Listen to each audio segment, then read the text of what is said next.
Hello students, we will discuss the biology of 12th class. So in 12th class, chapter 3rd is going on.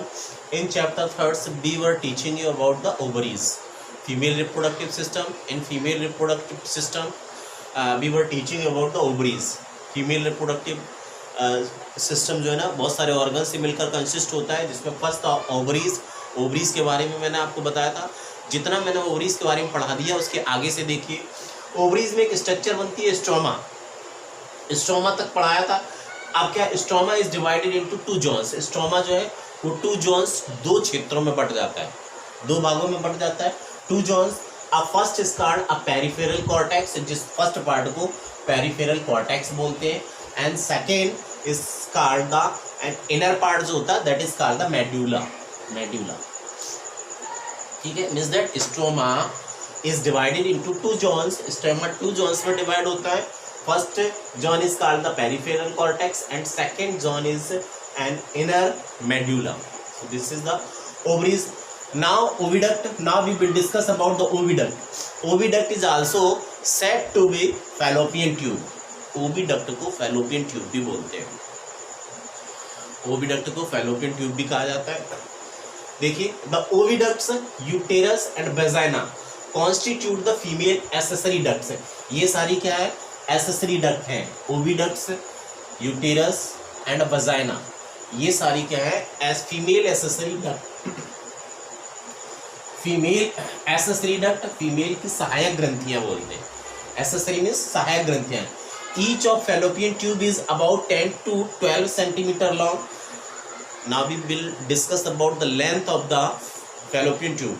Fallopian tube की लंबाई कितनी होती है? तो लगभग each of fallopian tube is about 10 to 12 centimeter. 10 to 12 centimeter long and extends इतनी तो लंबी होती है, 10 to 12 centimeters long होती है. और कहाँ से कहाँ तक फैली होती है? And extends from the periphery of each ovary to the uterus. यहाँ से यहाँ तक फैली होती है. Extends from the periphery of each ovary to uterus. ovary से uterus तक फैली होती है. The part closer to the ovary, वह पार्ट जो ओवरी के क्लोज होता है, is the funnel shape. funnel shape part होता है, that is called infundibulum. जो पार्ट ओवरी के क्लोज होता है, ओवरी के समीप होता है, फनल शेप पार्ट होता है, that is called infundibulum. Infundibulum कहलाता है. The edges of infundibulum, infundibulum के किनारे जो होते हैं, एजेस मींस दैट किनारे. The edges of infundibulum possess finger like projection. Infundibulum के जो किनारे होते हैं वो फिंगर लाइक स्ट्रक्चर बनाते हैं, उनमें फिंगर सदृश रचना होती है, कॉल्ड फिम्बरी, जिसे फिम्बरी बोलते हैं. Okay.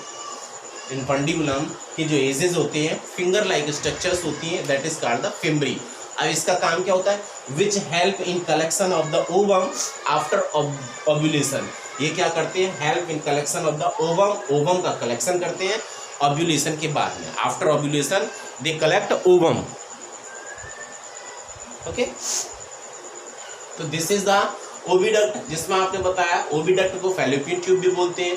The oviducts, uterus and vagina constitute the female accessory duct. ये सारी female accessory duct होती है. Each of fallopian tube is about 10 to 12 centimeter long. प्रत्येक fallopian tube लगभग 10 से 12 सेंटीमीटर लंबी होती है. And extend from the periphery of each ovary to the uterus. जो ओवरी से यूटेरस तक फैली होती है. The part closer to the ovary, वह पार्ट जो ओवरी के क्लोज होता है, is the funnel shape. funnel shape होता है, कीप के आकार का होता है, जिसे इनफंडिबुलम बोलते हैं. The edges of infundibulum, infundibulum के जो किनारे होते हैं, possess finger like structure, finger like संरचना होती है, जिसको फिम्बरी बोलते हैं. और ये फिम्बरी का फंक्शन क्या होता है? Which helps in collection of the ovum after fertilisation. जो आफ्टर ओव्यूलेशन, ओव्यूलेशन के बाद में जो ओवम का कलेक्शन करते हैं. ओके. तो this is about the oviduct. Enough for today. Thank you.